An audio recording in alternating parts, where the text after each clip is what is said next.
नमस्कार साथियों, जय हिंद। कल हमने हमारे इंग्लिश लेसन फर्स्ट का पार्ट 1 पढ़ा था, जिसमें हमने कल पढ़ा कि अंग्रेजी वर्णमाला में हम नाम कैसे लिखें, how to write name in English. उसमें हमने आपको बताया था कि इंग्लिश वर्णमाला में जो वोवेल्स होते हैं वो होते हैं 13, और इसी के साथ हमने बताया था आपको कि इंग्लिश वर्णमाला में जो कॉन्सोनेंट होते हैं वो होते हैं 33। और इसी के आधार पर हमने आपको कुछ बताया था कि ये जो हिंदी से इंग्लिश में जो मात्राएं लगाई जाती हैं वो किस प्रकार से लगाई जाती हैं, और इसके अलावा हमने आपको इंग्लिश वर्णमाला के जो कॉन्सोनेंट होते हैं उसको हिंदी से इंग्लिश में किस तरह से ट्रांसलेट किया जाता है ये भी हमने आपको बताया था।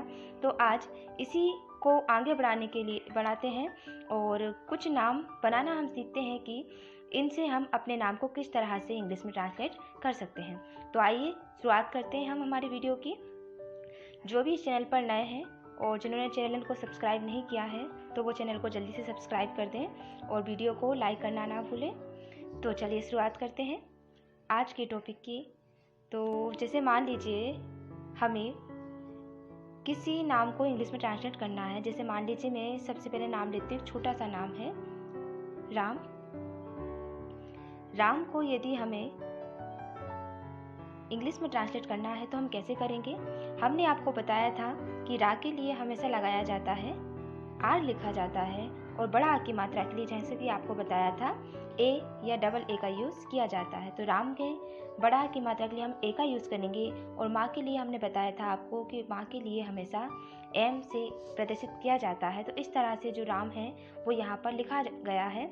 यदि हम बात करें दूसरा नाम ले लें हम अंशुल। दूसरा नाम हम ले लेते हैं अंशुल। तो अंशुल को हम इंग्लिश में किस तरह से लिख सकते हैं। तो अंशुल को हम लिख सकते हैं, हमने बताया अम को हम कैसे लिखेंगे। अम के लिए हम या तो ए एम का यूज़ करेंगे या ए एन का यूज़ करेंगे। तो सबसे पहले हम अम के लिए लिख लेते हैं ए एन। अन सुल अंशुल के लिए सा शक्कर के लिए हमने आपको बताया था कि एस एच ए का यूज़ किया जाता है, लेकिन छोटा ऊ की मात्रा के लिए हम यहाँ पे यूज़ करने वाले हैं ऊ का। ऊ छोटा ऊ की मात्रा के लिए हम यहाँ पर यू का यूज़ करने वाले हैं। तो यहाँ पर सु के लिए लगाएंगे एस एच यू, और ला के लिए हमने आपको बताया था कि ला को हम इंग्लिश में एल से दर्शाते हैं। तो इस तरह से अंशुल नाम लिखने के लिए हमने अपनी मात्राओं हिंदी मात्राओं को इंग्लिश में कैसे ट्रांसलेट करते हैं उसी के हिसाब से हमने इसको बनाया है। तो देखिए हमारे सामने ये नाम कंप्लीट हो चुका है। इसी प्रकार यदि हम किसी भी नाम को ले लें, जैसे मान लीजिए ये तो बहुत सिंपल नाम थे, अब हम थोड़ा सा डिफिकल्ट नाम को लेते हैं। जैसे लिख लीजिए हमें लिखना है राम स्वरूप। हमें लिखना है राम स्वरूप। तो हम लिखते हैं राम स्वरूप। ये नाम देखने में काफ़ी बड़ा है और इसको हम इंग्लिश में किस तरह से लिखेंगे वो भी देखिए। रा के लिए हमने आपको बताया था हमेशा हम आर लिखते हैं, और बड़ा की मात्रा के लिए ए लगाया जाता है। माँ के लिए एम लिखा जाता है। सा से सरोता के लिए हम एस का यूज़ करते हैं, और वा से वन के लिए या तो हम भी का यूज़ करेंगे या हम डब्लू का यूज़ करेंगे। तो ये हो जाएगा राम, और डब्लू ए का यूज़ करेंगे राम स्व। और रू, रा में बड़ा ऊ की मात्रा है तो रा के लिए तो हम लिखेंगे आर, और बड़ा ऊ की मात्रा के लिए हम लिखेंगे डबल ओ भी हम लिख सकते हैं, या यू का यूज़ भी हम इसमें कर सकते हैं, और पा के लिए हम लिखेंगे पी। तो इस तरह से राम स्वरूप हो जाएगा। किस तरह से लिखेंगे राम स्वरूप आप देख लीजिए एक बार। रा के लिए आर लगाया है, बड़ा की मात्रा के लिए ए लगा दिया है, माँ के लिए हमने एम लगाया था, सा से सरोता के लिए एस लगाया था, वा के लिए डब्लू ए लगाया था, रा के लिए आर लगाया था, और बड़ा ऊ की मात्रा के लिए हम डबल ओ का यूज़ यहाँ कर सकते हैं, और माँ के पा के लिए हमने लगाया था पी। इस तरह से ये बड़ा स्पेलिंग भी हम इनकी मात्राओं के माध्यम से लिख सकते हैं। तो यदि आपने अभी तक इन चैनल को सब्सक्राइब नहीं किया तो सब्सक्राइब करें, और यदि आपने अभी तक पार्ट फर्स्ट नहीं देखा है तो पार्ट फर्स्ट को आप पूरा स्टार्टिंग से देखें और इसके बाद में हम आज हमारे नए टॉपिक की बात करें। हमारा नया टॉपिक का नाम है महत्वपूर्ण संक्षिप्त शब्द। संक्षिप्त मतलब शॉर्ट फॉर्म में हम किसी भी चीज़ को किस तरह से लिखते हैं। आपने अक्सर अपनी बुक्स में देखा है कि कई जगह पर आर नोट ना लिखते हुए हम उसको आरंट लिखते हैं, डू नोट ना लिखते हम उसको डोंट लिखते हैं, डिड नोट ना लिखते हुए हम उसको डिडंट लिखते हैं, ऐसे हैड नोट ना लिखते हुए इनको हैडंट लिखते हैं। तो आपने यहाँ देखा कि यहाँ पर जो बड़ा फॉर्म था जिसको हमने पहले फुल फॉर्म में लिखा था उसी को हम शॉर्ट फॉर्म में इस तरह से लिख सकते हैं। तो चलिए हम शुरुआत करते हैं इसकी।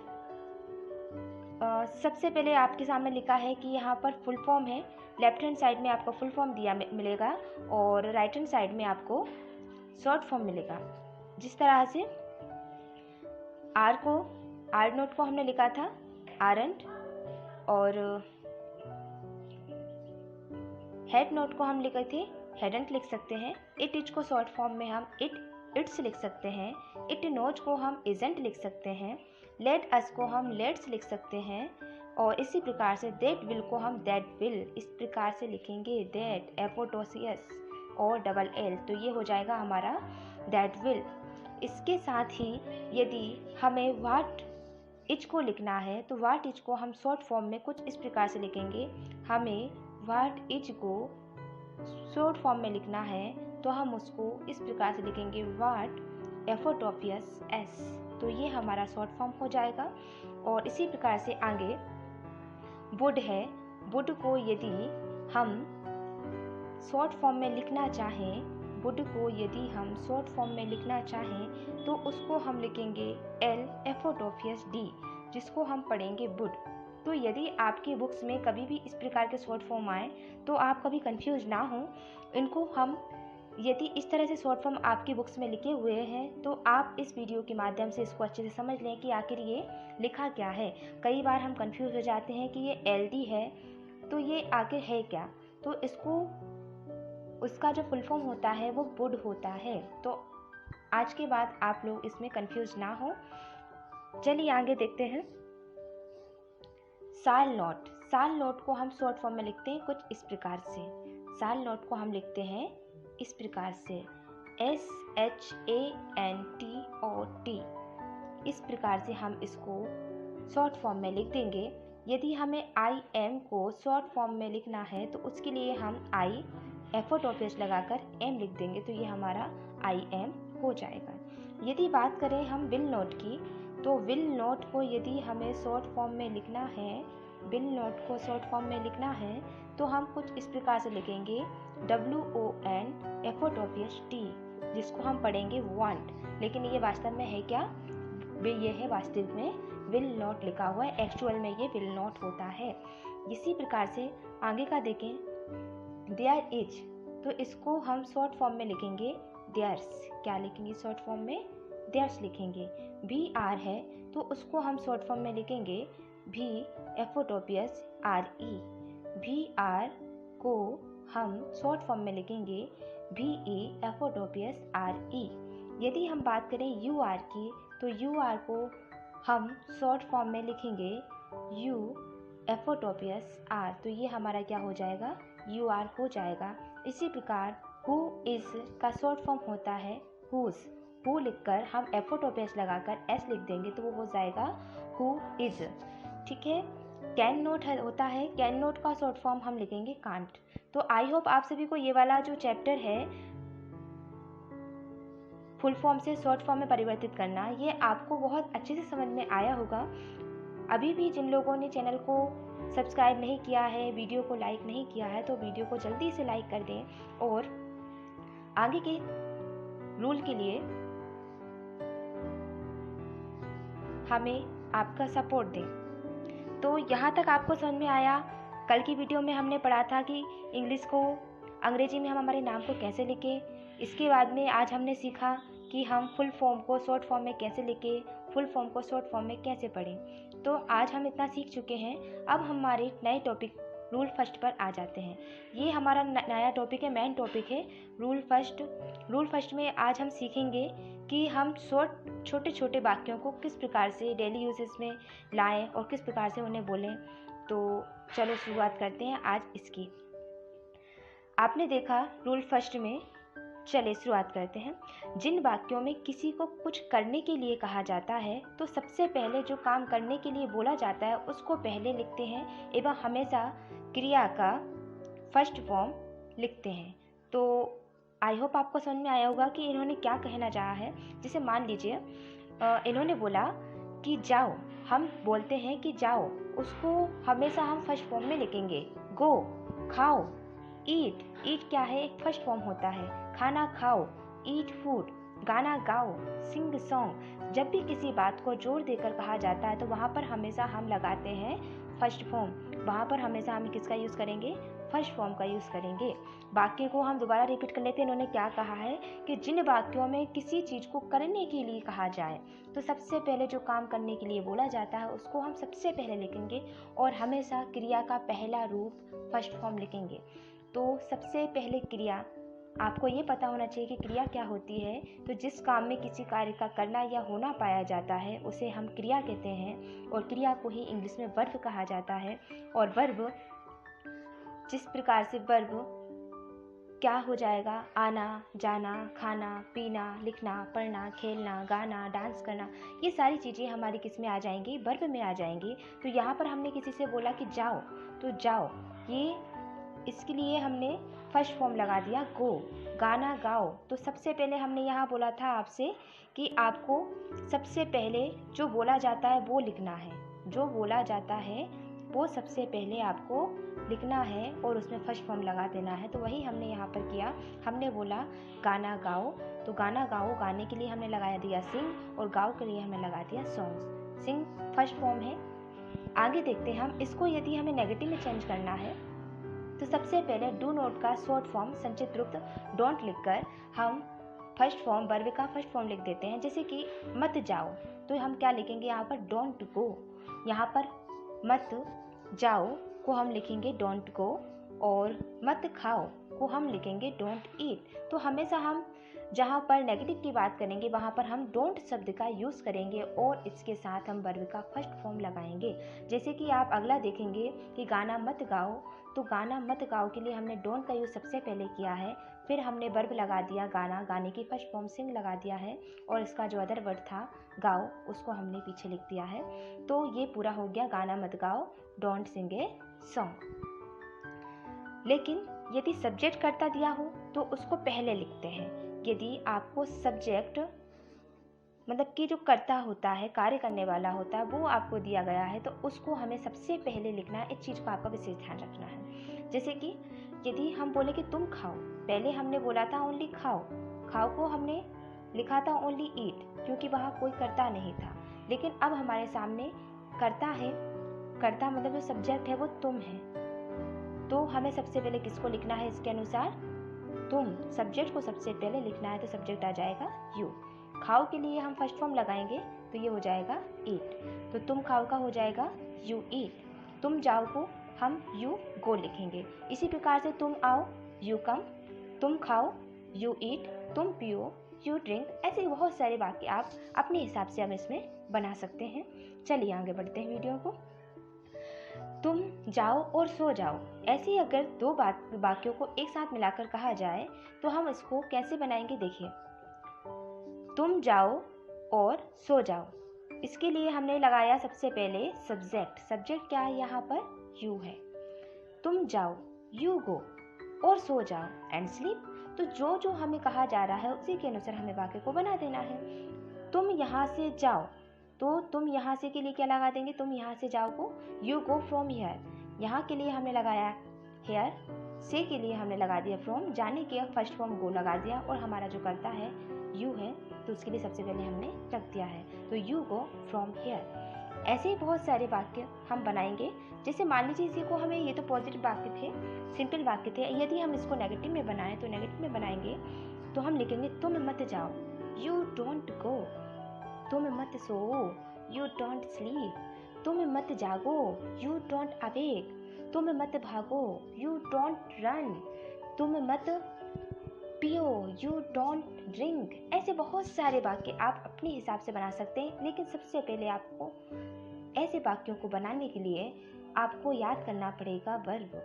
यदि आपको वर्ब नहीं आएगा तो आप इन वाक्यों को नहीं बना सकते हैं। इसलिए यदि आपने वर्ब को याद नहीं किया है तो आप वर्ब को अच्छे से याद कर लें, ताकि आपको ऐसे कोई भी वाक्यों, कोई भी सेंटेंस को बनाने में आपको प्रॉब्लम ना आए। चलिए अब आगे देखते हैं। अगर ऐसा वाक्य आ जाए कि तुम रो, तुम मत रो, तो क्या आ जाएगा? डोंट वीप, मत हंसो, डोंट लाफ, मत चिल्लाओ, डोंट क्राई, शोर मत करो, डोंट मेक ए नॉइस। इस प्रकार से हम बहुत से वाक्यों को बना सकते हैं। तुम जाओ और खाना खाओ। जब हमारे सामने दो वाक्य इस प्रकार से आ जाए कि तुम जाओ और खाना खाओ, तो हम लिखेंगे सबसे पहले जो हमारा फर्स्ट है उसको हम सबसे पहले लिखेंगे यू गो, और के लिए लगा देंगे एंड, खाना खाओ को ईट फूड। आई होप आपको समझ में आया होगा। एक बार और रिपीट कर लेते हैं। तुम जाओ और खाना खाओ। तुम जाओ के लिए यू गो, और के लिए एंड लगा दिया, खाना खाओ को ईट फूड लगाया है। यहाँ मत आओ, यहाँ मत आओ के लिए हम लिखेंगे डोंट कम हियर। तुम मत खाओ, डोंट ईट। यहाँ मत आओ, डोंट कम हियर। जागो और पढ़ो, जाओ और पढ़ो, तो हम लिखेंगे go and read. Go and read, जहाँ पर हम जोर देंगे वहाँ पर हम फर्स्ट फॉर्म लगाएंगे गो एंड रीड। आओ और खेलो, come and play, come and play. हंसो मत, जाओ यहाँ से, हंसो मत, जाओ यहाँ से। ऐसे अगर वाक्य आते हैं तो सबसे पहले हम जो मत होता है उसके लिए हम लगाएंगे डोंट। डोंट का यूज़ हम सबसे पहले करेंगे। डोंट लाफ, हंसो मत, जाओ यहाँ से, गो फ्रॉम हियर, तो don't laugh, go from here. इस प्रकार से टीवी मत देखो, don't watch TV, don't watch TV. इस प्रकार से आगे और भी हमारे सामने वाक्य हैं। तुम अंग्रेजी पढ़ो, you read English, you read English. तुम बहाने मत बनाओ, बहाने मत बनाओ, डोंट प्रिटेंडेड। बहानों के लिए हम इंग्लिश में बोलते हैं प्रिटेंड, तो बहाने के लिए हम लिखेंगे डोंट प्रिटेंडेड, बहाने मत बनाइए। आओ और खाना खाओ, come and eat food, come and eat food. बाहर मत जाओ, don't go out, don't go out, don't go out. अंदर आओ और बैठ जाओ, come in and sit down, come in and sit down. अंदर आओ के लिए हम बोलेंगे कम इन, और बैठ जाओ को बोलेंगे seat down, come in and sit down. तुम चाय पियो, यू टेक टी, तुम चाय पियो, यू टेक टी। जाओ और तुम्हारा काम करो, go and do your work. तो जहाँ पर भी हम कोई वाक्य को, किसी कार्य को करने के लिए कहते हैं, वहाँ पर हम हमेशा फर्स्ट फॉर्म का ही यूज़ करेंगे। आई होप आपने वो समझ में आया होगा कि हमने यहाँ पर क्या क्या किया है। तो ऐसे ही कुछ वाक्य आप बनाकर देखेंगे, ताकि आपको ये वाला जो टॉपिक है वो पूरा अच्छे तरीके से क्लियर हो जाए। और यदि आपको कोई भी प्रॉब्लम आती है तो आप कमेंट बॉक्स में आकर हमसे पूछ सकते हैं और अपने डाउट को क्लियर कर सकते हैं। तो आज हमने रूल फर्स्ट का इतना टॉपिक पढ़ा है कि किस तरह से हम, कोई बात हमसे कही जाती है तो हमें क्या क्या करना है। पहले बात तो हमने आपको बताया कि जब भी आपसे कोई कुछ कहे तो सबसे पहले हमें उसी वाक्य को लिखना है और उसके साथ हमें क्रिया का फर्स्ट फॉर्म लगाना है। आई होप ये क्लियर आपको हुआ होगा। एक बार और देख लीजिए कि हमने जो पढ़ा है, आपको यदि इस प्रकार से नहीं देख पा रहे हैं तो आप वीडियो को पॉज कर भी देख सकते हैं। तो इस प्रकार से आज का जो हमारा टॉपिक था वो क्लियर हो चुका है, और लास्ट में कुछ मीनिंग्स थी जो हमने इनमें यूज़ किया था, उसको भी देख लेते हैं। यहाँ के लिए हमने हियर का यूज़ किया था, बहाने बनाने के लिए हमने प्रिटेंड का यूज़ किया था, इसके लिए हम एक्सक्यूज़ भी बोलते हैं। बाहर के लिए हम आउट बोलते हैं, अंदर के लिए इन बोलते हैं, करना के लिए डू बोलते हैं, यहाँ से के लिए हम फ्रॉम हियर का यूज़ कर सकते हैं, तुम्हारा काम के लिए हम योर वर्क कहते हैं। तो इसी के जो हमने पढ़ा है, इसी के अंदर की कुछ मीनिंग्स मैंने आपके लिए छांटी थी। तो ठीक है, आप लोगों को आई होप आपको ये टॉपिक अच्छे से समझ आया होगा। और यदि कोई भी प्रॉब्लम आती है तो आप हमें ज़रूर पूछें। और हमारा ध्येय है, आपकी सक्सेस हमारे लिए सबसे ज़्यादा मायने रखती है। आप जितना ज़्यादा लाइफ में सक्सेस होंगे उतना ज़्यादा खुशी हमें मिलेगी। तो यदि आपने इस चैनल को सब्सक्राइब नहीं किया है तो प्लीज़ प्लीज़ प्लीज़ इस चैनल को सब्सक्राइब कर दीजिए और वीडियो को लाइक कर दीजिए, शेयर कर दीजिए। धन्यवाद। मिलते हैं अगली वीडियो में नए टॉपिक के साथ, रूल 2 के साथ। आज के लिए इतना काफ़ी है। जय हिंद साथियों, जय Hind. Maybach music. Can anybody out there